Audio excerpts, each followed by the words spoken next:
Alors, je pense pas que ce soit ton cas parce que t'es sûrement quelqu'un de très bien, mais je sais que pour beaucoup de gens, créer un jeu vidéo, c'est pas si dur que ça, hein. Créer une map, par exemple, ben, c'est juste assembler des trucs, comme des Lego, mais sur un ordinateur. Et il suffit d'être formé et d'avoir un bon PC et hop, c'est fastoche. Et évidemment, c'est entièrement faux. Mais c'est vrai que quand on a les bons outils, ça peut rendre le processus beaucoup plus simple. Aujourd'hui, j'ai donc décidé de te montrer quelques fonctionnalités présentes dans le moteur Source 2 et son SDK, parce que Unreal Engine et Unity c'est bien, mais il n'y a pas que ça dans la vie, hein. Il y a beaucoup mieux. Ce sont des fonctionnalités vraiment cool, vraiment pratiques, et je t'ai sélectionné uniquement des trucs très visuels pour que tu puisses bien te rendre compte. Il y a plein d'autres choses, hein, mais c'est pas forcément parlant si tu t'y intéresses pas en profondeur. Donc, Source 2, meilleur moteur du monde, et son SDK, meilleure suite d'édition qui existe, et voici pourquoi.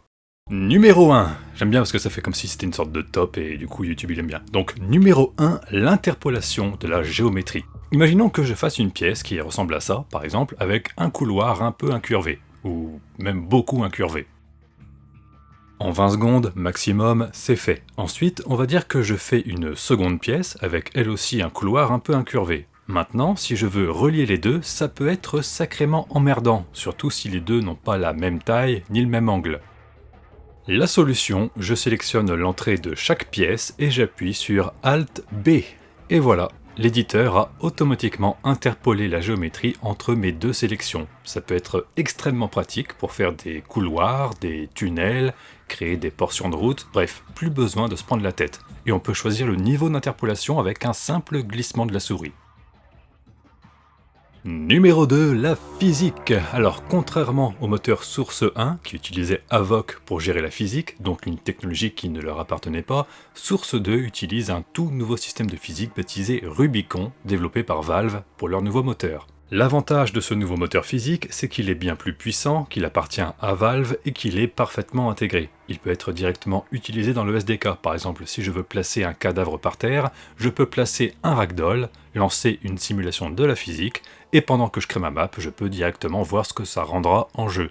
Ça me permet de pouvoir placer mon modèle précisément comme j'en ai envie, si je veux mettre un cadavre adossé à un mur ou par terre. Et je peux aussi utiliser des points d'ancrage pour, par exemple, pendre un cadavre par les pieds. Une fois que le positionnement me convient, je peux quitter le mode simulation et j'aurai exactement ce résultat en jeu. Numéro 4, non 3, les simulations. Rubicon, le moteur physique de Source 2, ne gère pas que la physique de boîte ou de ragdoll, il permet également de simuler d'autres effets comme les tissus. Directement depuis l'éditeur de map, on peut créer un plan qui réagit à la physique comme un tissu. Il suffit de le positionner, de lancer la simulation, et une fois la simulation terminée, il apparaîtra en jeu tel qu'on l'a simulé dans l'éditeur. Évidemment, on peut retailler, redimensionner et retexturer tout ça comme on le souhaite.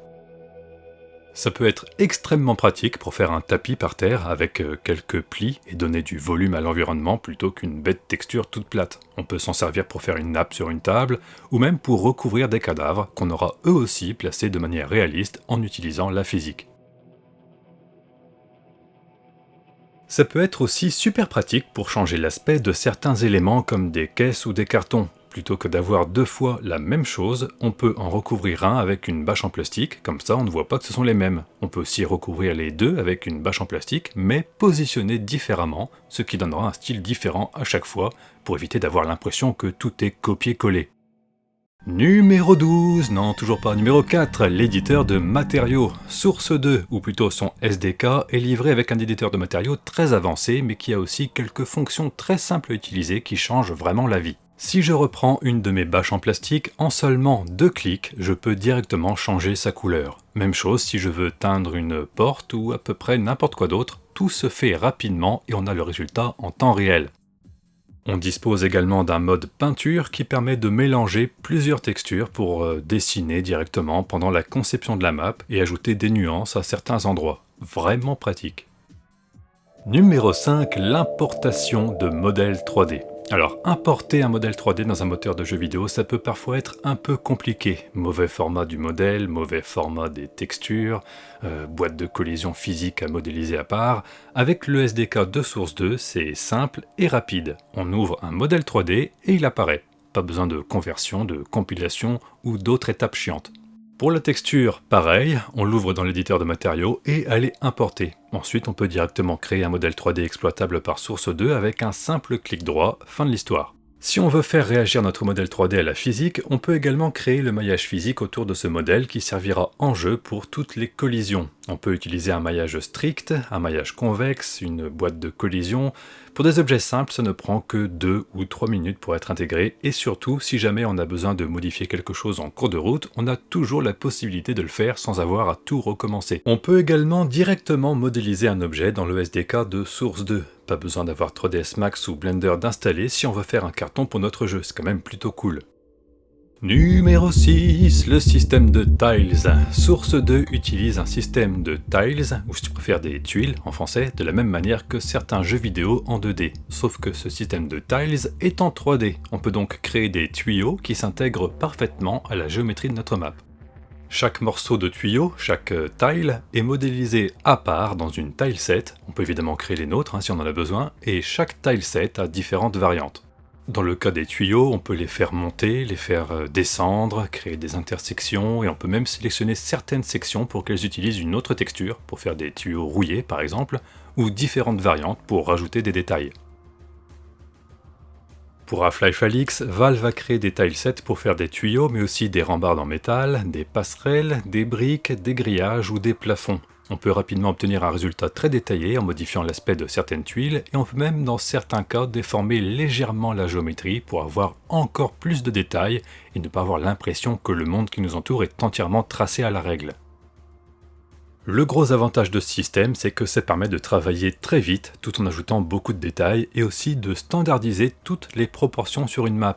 Plutôt que de faire une map et d'y placer une barrière un peu au pif, au risque que ce soit trop grand, trop petit et que ça déborde, on peut directement modéliser l'environnement avec des blocs et quand la forme globale est satisfaisante, sélectionner les blocs qui nous intéressent pour qu'ils utilisent un set de tiles précis qui s'adapteront correctement. Numéro 7, la conversion d'un mesh. Le SDK de Source 2 gère aussi bien la géométrie de la map que celle des modèles, et il est possible de convertir l'un en l'autre. Admettons que ce modèle, fait par Valve, me plaît, mais j'aimerais pouvoir enlever les fenêtres pour mettre autre chose à la place, ou faire en sorte qu'on puisse regarder à l'intérieur, ou y placer un ennemi qui pourrait tirer par la fenêtre, enfin bref, on s'en fout. Là encore, tout se fait directement dans l'éditeur. Je peux sélectionner mon modèle, le convertir en mesh, donc en maillage 3D avec lequel je peux interagir, travailler, et ensuite modifier tout ça comme bon me semble. Pareil, si j'ai envie de récupérer une partie d'un modèle pour l'intégrer dans ma map, c'est possible sans aucun problème. Voilà, j'espère que ça t'aura intéressé et que ça t'aura permis de voir des trucs cool, et pour les fans de Half-Life, j'ai un petit message qui devrait vous faire plaisir. Valve a énormément travaillé sur son nouveau moteur, Source 2, mais aussi sur ses outils de développement, le fameux SDK. Et il y a plein de choses qui ne sautent pas forcément aux yeux parce que, comme je disais au début, il y a des trucs très visuels, comme les simulations physiques, ça parle aux gens.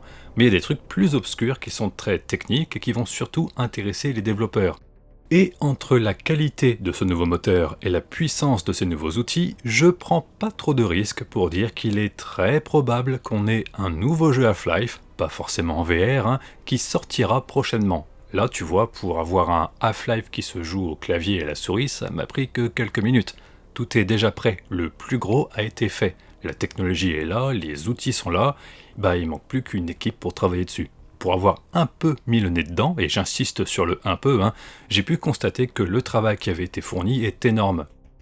Que ce soit la physique, l'intelligence artificielle et plein d'autres trucs cool dont je vais pas parler parce que ce sera peut-être l'occasion d'en faire des vidéos plus tard, il n'y a vraiment aucune raison que Valve ne fasse pas une suite en VR ou pas en VR, ou au moins faire de nouveaux FPS. Dans tous les cas, Half-Life Alyx reste un jeu super cool, le SDK te permet de t'amuser à l'infini, et si t'as pas envie d'apprendre à t'en servir, il y a plein de maps et de modes disponibles, donc on a de quoi patienter. Et puis, personnellement, je préfère avoir un jeu Valve tous les 5 ans, voire tous les 14 ans, plutôt qu'un Call of Duty par an.